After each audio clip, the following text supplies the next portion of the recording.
Hello students, मैं अर्पिता। हमने monosaccharide और ओलिगोसैकेराइड्स पढ़ लिया है। आज हम पढ़ेंगे polysaccharide. Polysaccharide last category of carbohydrate है जिसमें हम कॉम्प्लेक्स मोनोसैकेराइड्स की बात करते हैं।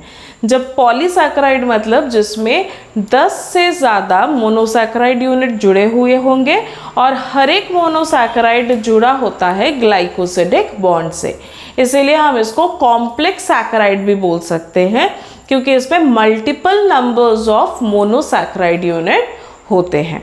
तो अभी हम पढ़ेंगे पॉलीसैकेराइड।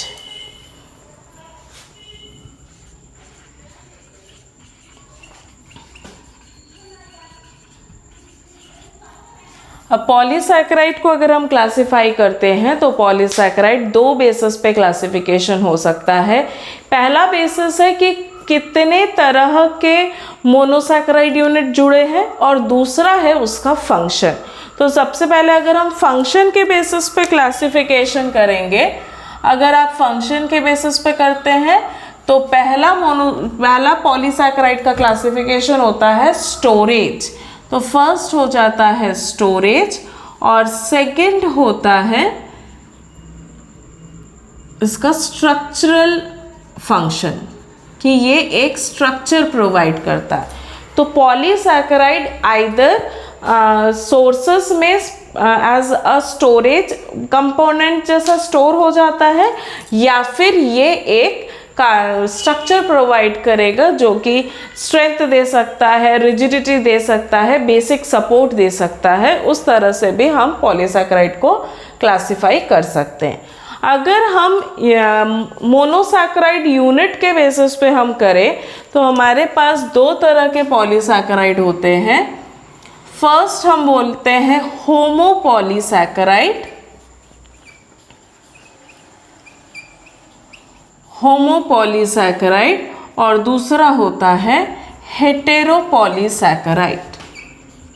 दोनों ही पॉलीसैकेराइड मॉलिक्यूल है पर होमो वर्ड का मतलब होता है सेम। अगर हम सिमिलर मॉलिक्यूल्स को यूज़ कर रहे हैं, बार बार रिपीट कर रहे हैं, याद करिए कि पॉलीसैकेराइड जो होता है इसमें ग्रेटर देन 10 मोनोसैकेराइड यूनिट होगा। तो ग्रेटर देन मोनोसैकेराइड मतलब 10 से ज़्यादा मोनोसैकेराइड यूनिट को हम रिपीट करते जाएंगे। होमोपॉलीसैकेराइड में सेम कॉम्प्लेक्स रिपीट होगा और हेटेरोपॉलीसैकेराइड में डिफरेंट कॉम्प्लेक्सेस रिपीट होता है, डिफरेंट मोनोसैकेराइड यूनिट्स या different disaccharide.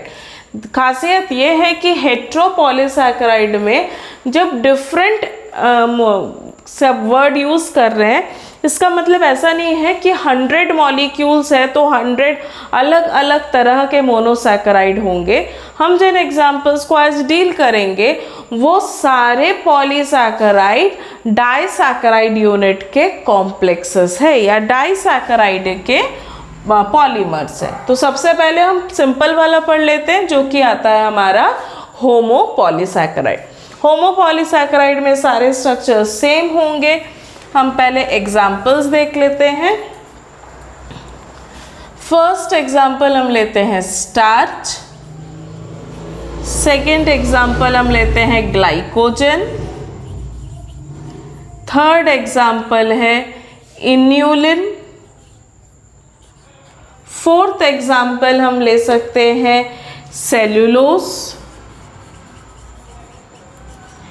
Fifth example pectin और हम सिक्स्थ एग्जाम्पल लेते हैं काइटिन। ये सारे के सारे जो है ये है होमोपॉलीसैकेराइड, मतलब सिंगल मोनोसैकेराइड यूनिट ही रिपीट होगा। तो कौन से मोनोसैकेराइड यूनिट रिपीट होंगे? स्टार्च में रिपीट होगा ग्लूकोज, ग्लाइकोजन में रिपीट होता है ग्लूकोज, इन्यूलिन में रिपीट होता है फ्रक्टोज, सेलुलोज में रिपीट होता है ग्लूकोज, और पेक्टिन और काइटिन ये जो दो हैं इन दोनों में रिपीटिंग मॉलिक्यूल है। पहले पेक्टिन की बात करते हैं। पेक्टिन में रिपीट होता है गैलेक्ट्यूरोनिक एसिड। और काइटिन में रिपीट होता है एन एसिटाइल ग्लूकोजामीन। ये स्ट्रक्चर्स आपको पता है, ग्लूकोज, ग्लूकोज, फ्रक्टोज, ग्लूकोज, ये दो स्ट्रक्चर्स जो है ये आते हैं डिराइव्ड मोनोसैकेराइड। मोनोसैकेराइड में फंक्शनल ग्रुप एडिशन के कारण ये स्ट्रक्चर्स बनते हैं गैलेक्टोरोनिक एसिड एंड एन एसिटल ग्लूकोजामीन। तो ये दोनों स्ट्रक्चर्स अब रिपीट कैसे होंगे, यहाँ पे जब हम बात करेंगे स्टार्च में, तो स्टार्च जो है वो ग्लूकोज से ही बना है, पर स्टार्च जो होता है वो ब्रांच्ड है। ब्रांच मतलब इसमें दो फॉर्म की ब्रांचेस होती है, एक होता है एमाइलोस और एक को हम बोलते हैं एमाइलोपेक्टिन। अब ये स्ट्रक्चर्स कैसे बनते हैं, एमाइलोस जो है उसमें ग्लूकोज यूनिट्स ज्वाइन होते हैं, ये ग्लूकोज यूनिट्स रिजेंबलेंस है। अगर हमको बहुत सारे ग्लूकोज यूनिट को जोड़ना है तो इस तरह से हम जोड़ते जाएंगे, तो ये बन जाएगा हमारा एमाइलोज रिंग स्ट्रक्चर। ये एमाइलोज का स्ट्रक्चर, ये एमाइलोज का स्ट्रक्चर जो है वो लीनियर होता है, सीधा सीधा। जबकि हम एमाइलोपेक्टिन की जब हम बात करते हैं तो एमाइलोपेक्टिन जो है वो ब्रांच स्ट्रक्चर्स होते हैं। सपोज ये लीनियर स्ट्रैंड आगे बढ़ रहा है और यहाँ पे जो CH2OH ग्रुप था, जो C6 कार्बन था, वहाँ पे ऊपर वाले स्ट्रैंड का C1 जुड़ते जाए या C2 जुड़ते जाए, तो यहाँ पे ये जब आगे जुड़ते जाएगा तो ये ब्रांचिंग है। ये मेन स्ट्रैंड चल रहा था और मेन स्ट्रैंड में इस तरह से ब्रांच डेवलप हो जाएगा। तो जब इस तरह से ब्रांचेस डेवलप होंगे तो ये एक कॉम्प्लेक्स स्ट्रक्चर होता है। तो एमाइलोज जो है वो लीनियर स्ट्रैंड है और एमाइलोपेक्टिन जो है ये ब्रांच स्ट्रैंड है। स्टार्च जो है ये हमको प्लांट्स में अवेलेबल होता है, जबकि एनिमल में स्टार्च के जगह वर्ड यूज किया जाता है glycogen. Storage form of carbohydrate in animals is known as glycogen, जबकि प्लांट्स में इसको बोला जाता है स्टार्च। नेक्स्ट आते हैं सेलुलोज पे। सेलुलोज और स्टार्च दोनों ही ग्लूकोज से बना है, पर सेलुलोज जो है वो लीनियर स्ट्रैंड होता है, उसमें कोई भी ब्रांचेस नहीं होती है, जबकि स्टार्च में ब्रांचेस है। तो स्टार्च जो है ये ज़्यादा कॉम्प्लेक्स है एज कंपेयर टू सेलुलोज। तो सेलुलोज और स्टार्च में सिर्फ डिफरेंस ये है कि सेलुलोज जो है वो लीनियर स्ट्रैंड्स है और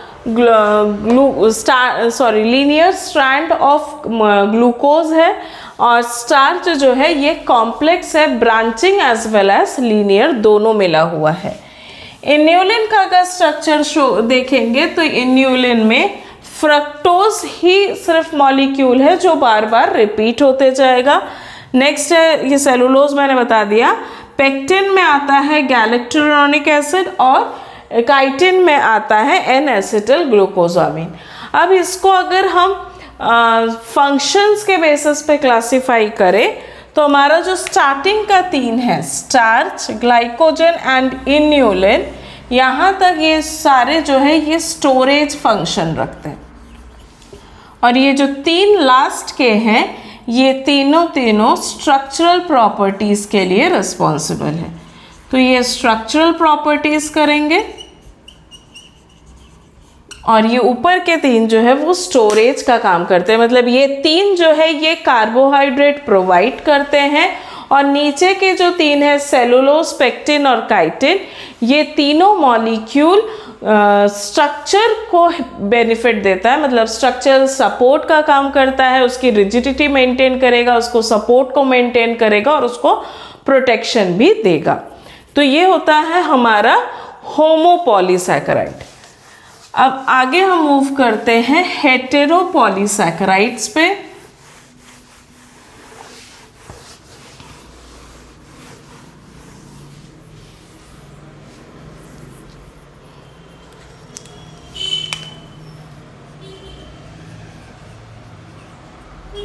हेटेरोपॉलीसैकेराइड, हेटेरोपॉलीसैकेराइड डाइसैकेराइड यूनिट का रिपीटेशन है।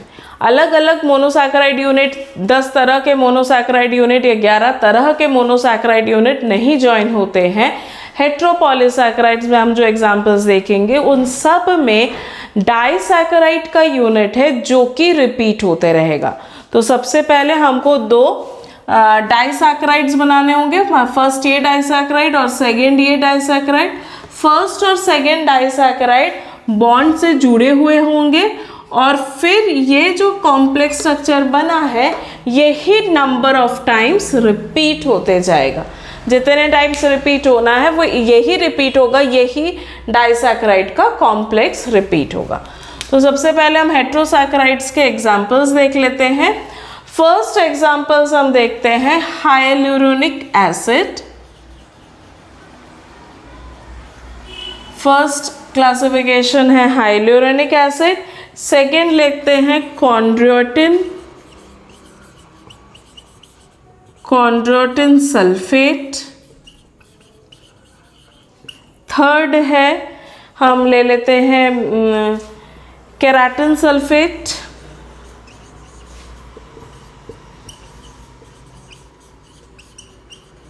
थर्ड है केराटिन सल्फेट और फोर्थ एग्जाम्पल हम लेते हैं हेपारिन। तो ये 4 एग्जाम्पल का स्ट्रक्चर्स हम पढ़ते हैं फॉर हेटेरोपॉलीसैकेराइड।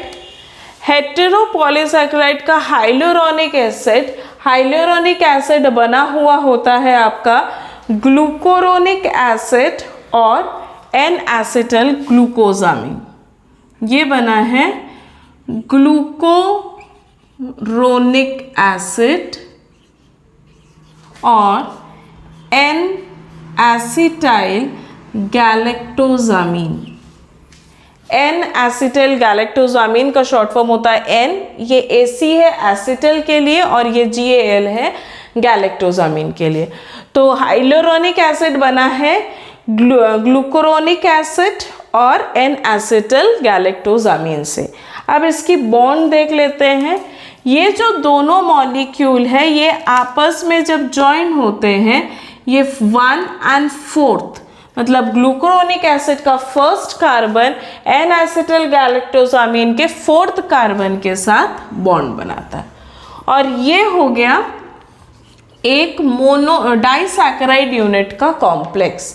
अब यही डाइसैकेराइड यूनिट का कॉम्प्लेक्स दूसरी बार फिर से आएगा और अब ये दोनों डाइसैकेराइड यूनिट ज्वाइन होंगे। अब जब यहाँ पे ज्वाइन होते हैं तो ये ज्वाइन होते हैं 1 with 3। इसका फर्स्ट कार्बन और ये ग्लूकोरोनिक एसिड वापस यहाँ पे आएगा, तब इसका 3rd कार्बन ज्वाइन होगा। उसी तरह से हम कॉन्ड्रोटिन सल्फेट देखते हैं। कॉन्ड्रोटिन सल्फेट का जो डाइसैकेराइड यूनिट्स है, कॉन्ड्रोटिन सल्फेट का होता है एन एसिटल ग्लूकोजामिन जिसको हम नैग वर्ड से जानते हैं और जो सेकेंड मॉलिक्यूल है वो है glucuronic acid. Glucuronic acid N acetyl glucosamine और ग्लूकोरोनिक एसिड ये ज्वाइन होते हैं 1 और 3 लिंकेज से। 1 with 3 से जुड़ेंगे और ये जो दूसरा मॉलिक्यूल होगा ये आपस में ज्वाइंट होगा 1 with 4 से। तो यहाँ पे दूसरा मॉलिक्यूल और एक होगा नैग का और यहाँ पे होगा ग्लूकोरोनिक एसिड का। तो ये ऐसे रिपीटेड बहुत सारे मॉलिक्यूल्स हैं। तो जब डाइसैकेराइड की ज्वाइनिंग की बात करते हैं तो 1-3 लिंकेज होगा। अब जब डाई को डाई से जोड़ना है तो लिंकेज होगा 1-4। अब थर्ड में आते हैं केराटिन सल्फेट। केराटिन सल्फेट होता है गैलेक्टोज, जिस गैलेक्टोज के 6th कार्बन में सल्फेट ग्रुप ज्वाइंट रहता है। फर्स्ट गैलेक्टोज जिसमें 6th कार्बन में सल्फेट ग्रुप है और साथ में जुड़ता है एन एसिटल गैलेक्टोजामिन, इसमें भी 6th कार्बन में सल्फेट ग्रुप जुड़ा रहता है क्योंकि ये केराटिन सल्फेट है, इसीलिए इन दोनों स्ट्रक्चर्स में सल्फेट ग्रुप होना इम्पॉर्टेंट है। अब ये जब दोनों जुड़ेंगे तो ये हो जाएगा हमारा डाइसैकेराइड का बेसिक स्ट्रक्चर। ये दोनों भी जुड़ते हैं 1 with 3 से, फिर दूसरा जो मॉलिक्यूल होगा वो ज्वाइन करता है 1 with 4 से। लास्ट जो है वो है हेपेरिन। हेपेरिन जुड़ता है NAG, जो यहाँ पे था वही मॉलिक्यूल्स है, साथ ही साथ ये जुड़ा रहता है, इसका सेकेंड मॉलिक्यूल है यूरोनिक एसिड। तो यूरोनिक एसिड और NAG ये अब डाइसैकेराइड यूनिट बन रहा है। इसके बीच में जो बॉन्ड होता है दैट इज 1 with 4, मतलब इसका फर्स्ट कार्बन और इसका फोर्थ कार्बन। और जब रिपीटेशन होगा, रिपीटेशन के वक्त यहाँ पे बॉन्ड बनता है 1 and 3। अब थोड़ा सा इंटरेस्टिंग याद करने के लिए आप सोचिएगा, ग्लूकुरोनिक एसिड और गैलेक्ट्रोनिक एन एसिटिल गैलेक्टोजामिन के बीच में है 1,4, तो बाहर में बनता है 1,3। यहाँ पे अंदर में जो डाइसैकेराइड बन रहा है उसमें है 1,3, तो जब डाइसैकेराइड का ज्वाइनिंग है तो बनता है 1,4। मतलब एक जगह 1,3 है तो दूसरा ज्वाइनिंग है 1,4। यहाँ पे भी है 1,3 तो ज्वाइनिंग है 1,4, और यहाँ पे 1,4 है तो ज्वाइनिंग हो गया 1,3। आपको याद करने के लिए आप यहाँ पे glucuronic acid, N acetyl galactosamine है, अगर आप ये ऑर्डर मेंटेन करते हैं hyaluronic acid, chondroitin sulphate, keratin sulphate और हेपेरिन, तो आप 2 बार ग्लूकुरोनिक एसिड लिखिए, ऐसे ऑल्टरनेट में एन एसिटिल गैलेक्टोजामिन लिख दीजिए, यहाँ ऑल्टरनेट में 2 बार NAG लिख दीजिए, और यहाँ पे एक यूरोनिक एसिड आएगा। तो बाकी आपको स्ट्रक्चर्स याद हो जाएंगे। यहाँ पे 1,4 ज्वाइनिंग है, फिर दोनों में 1,3 है, लास्ट में 1,4। जहाँ आप डाइसैकेराइड में 1,3 लिख रहे हैं तो इंटर डाइसैकेराइड ज्वाइनिंग में 1,4 होगा। जहाँ डाइसैकेराइड में 1,3 है वहाँ 1,4 है, जहाँ 1,4 अंदर है तो वहाँ बाहर में 1,3 है। तो ये है हमारा पॉलीसैकेराइड का क्लासिफिकेशन बेस्ड ऑन फंक्शन में, स्टोरेज और स्ट्रक्चरल। और बाकी जो मोनोसैकेराइड के बेसिस पे है वो है होमोपॉलीसैकेराइड एंड हेट्रोपॉलीसैकेराइड। तो यहाँ पे हमारा कंप्लीट होता है कार्बोहाइड्रेट का स्ट्रक्चर एंड क्लासिफिकेशन। आपको कुछ वीडियोस एक्स्ट्रा में रहेंगी सीरीज में, जिसमें आपको ये डिराइव्ड मोनोसैकेराइड के स्ट्रक्चर्स रहेंगे, ताकि आप इन कॉम्प्लेक्स सैकेराइड का स्ट्रक्चर समझ सको। देख के आप बना भी सकते हैं, और साथ ही साथ आपको कॉम्प्लेक्सिटी समझ में आ जाएगी कि ये पॉलीसैकेराइड इतने कॉम्प्लेक्स कैसे होते हैं। Thank you.